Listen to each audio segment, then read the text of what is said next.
Right, so today we're going to have a look at the triangle inequality. Now, the triangle inequality is one of those things in Extension 2 that is probably one of the easiest concepts that you're going to learn.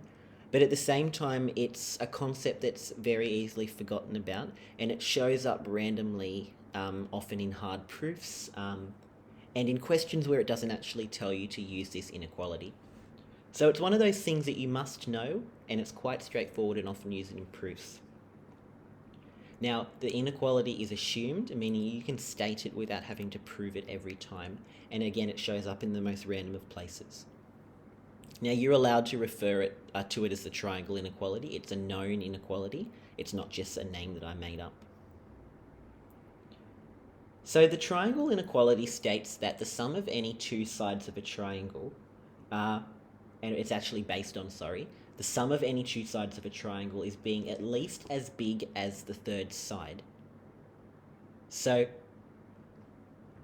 what we mean by that is that if I had this complex number z1 and this complex number z2, then z1, by using our parallelogram rule, z1 plus z2 would be this complex number here, z1 plus z2. And then, of course, we would have z2 up here as well. I might draw that a bit better. Have z2 up here.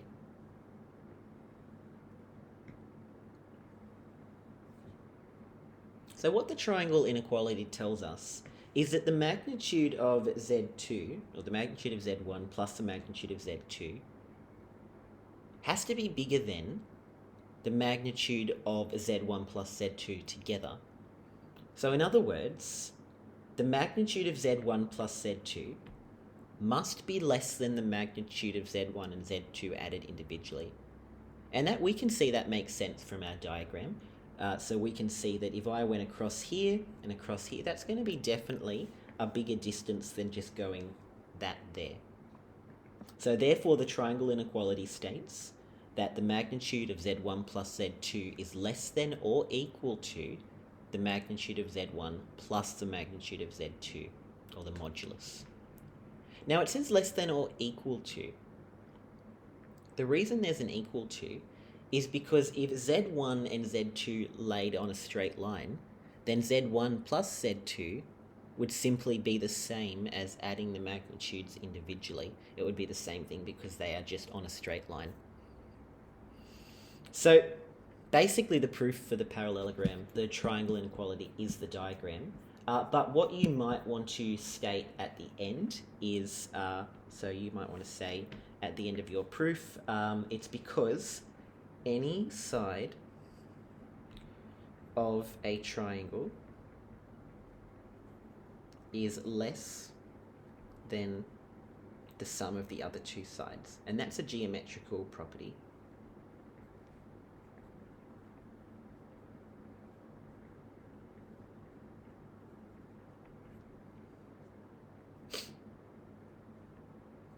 So, our first example, we've got given the modulus of z is less than a half, show that the modulus of z cubed plus 1 plus z cubed plus iz is less than 3/4.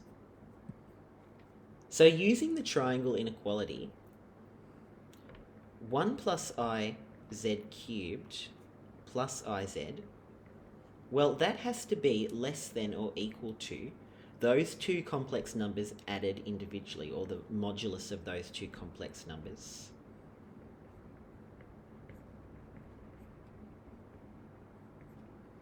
However, using our knowledge of what it means to take the modulus of a complex number, when I multiply two complex numbers together, such as 1 plus I and z, to find the resultant complex number, we multiply their magnitudes together, where they are dilated. So we could say that this is simply equal to the modulus of those two complex numbers times by each other individually.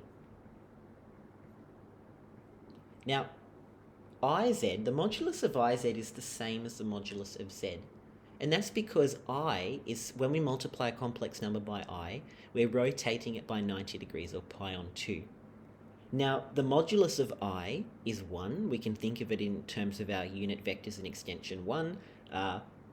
Timesing something by I is kind of like timesing it by a unit vector. It doesn't affect the modulus or the magnitude of this complex number. So in saying that, the modulus of IZ has to be the same as the modulus of Z. Now, the reason we've done that for this question is because we are told that Z is less than a half. So we want to get modulus of Z's in our question. Now, the modulus of 1 plus I is the modulus of 1 plus I is equal to the square root of 2. So we're going to say, okay, this is equal to root 2 times by, now the modulus of Z is less than a half, so let's put in a half, and using de Moivre's theorem, Z cubed, the modulus of Z cubed is a half cubed, plus the modulus of Z, we're told, is less than a half. So we're going to substitute that all in. Now we're going to say that this is here less than that. Now, where the reason we put less than is because, yes, the triangle inequality says less than or equal to, but in the question we're told the modulus of Z is less than a half. It's not less than or equal to a half. So on the right-hand side of this equation, just ignore that, let's put a half there. On the right-hand side of this equation, we're looking at the maximum value. So that's how we can prove that it's less than, by looking at the maximum value, which is why we've substituted in a half. Now, if we had to go at simplifying that, that would be the square root of 2 plus 4 on 8. Now, the square root of 2 plus 4 on 8 is equal to 0.67 blah blah blah blah blah 7 dot dot dot. But we wanted to prove that this is less than 3/4. So it's an interesting question here, but 3/4 is 0.75. So it would still be a true statement to say that this is less than 3/4, because 3/4 is bigger than 0.6777. So it's still correct to say that 1 plus I, Z cubed, plus IZ, the modulus of that, is less than 3/4. Because if we were saying that it's less than 0.677, then it has to be less than a number that's bigger than it, 3/4. So therefore we're done.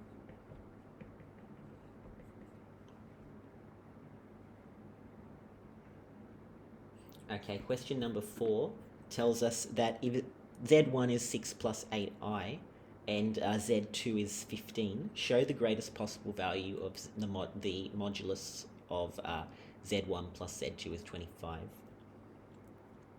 Well, first up, the triangle inequality states that the modulus of Z1 plus the modulus of Z2 is less than or equal to them added individually. So the modulus of Z1 is equal to the square root of 6 squared plus 8 squared, which is 10.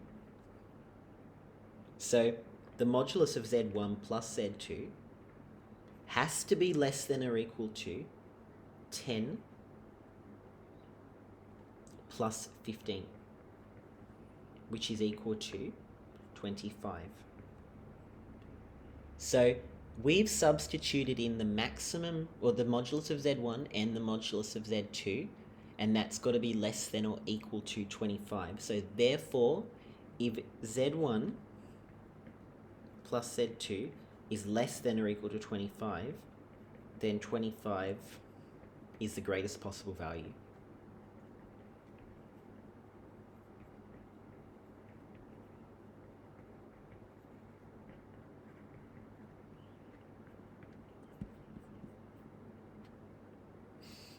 So we're told if the modulus of Z1 plus Z2 takes this greatest value, find Z2 in Cartesian form. Now, remember we said that, okay, it's only possible for the modulus of Z1 to be equal to the modulus of Z2. We said it was only possible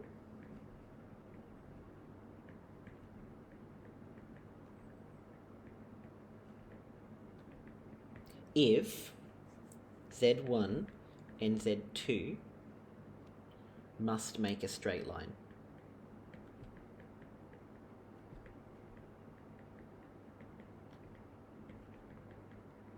In other words, Z1 and Z2 lie on a straight line, which means we could say that Z2 is some constant k times by Z1. Or the modulus of Z2 is some constant k times the modulus of Z1. Now we know the modulus of Z2 is 15, and that's equal to k. We know the modulus of Z1 is 10. So that means k is 1.5, or 3 on 2. So we've just said, okay, well, Z2, it has to be some constant k times Z1. K is 1.5, and Z1 is 6 plus 8i. That was given in the question. So expanding that out, 6 times 1.5 is 9, plus 1.5 times 8 is 12. We're done. Okay, thank you for listening. That's the triangle inequality. Hope it makes sense.